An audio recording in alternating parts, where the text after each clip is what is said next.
Floyd Wallace mugshot released after conviction.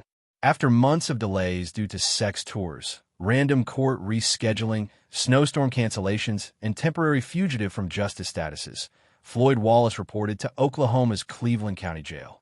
Wallace had a plea deal in place for months that would see him plead guilty on one count of obstructing an officer from a 2023 incident where Wallace was performing an audit on behalf of Jose Childe de Castro in the parking lot of the police station located near the Cleveland County Jail. In that incident, Wallace was acting strangely around parked police vehicles on a live stream and was confronted by a local police officer. He then refused to comply and was taken into custody briefly before being released to return to the parking lot to rant on a second live stream later that day. Wallace skipped his final hearing to impose the plea deal, as he said he overslept, but later found out that the Cleveland County courts were closed due to winter weather that day.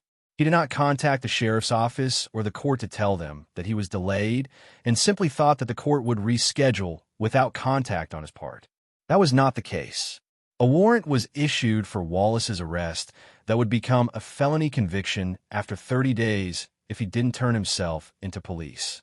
This weekend saw Wallace raise money for a trip to Oklahoma, where he would presumably turn himself into his attorney and then see a judge to figure out what happened next. Somehow, he ended up in Columbus, Ohio, and made the long journey to Oklahoma, arriving on Tuesday instead of Monday. Wallace met with his attorney on Tuesday and saw a judge where he pleaded guilty to the single charge. He received a suspended sentence of 1 year and 1 day, 30 days in county jail, and approximately $518.23 in fines and court costs. He was taken into custody and immediately began his sentence in county jail yesterday afternoon.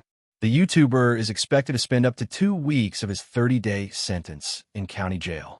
As previously reported, Jason Dollarhide, whose wife made allegations of sexual assault against Wallace in 2023, was also being held in the Cleveland County Jail as of Tuesday afternoon. It is unclear if the two will be put in a situation where they will interact. This is an ongoing news story.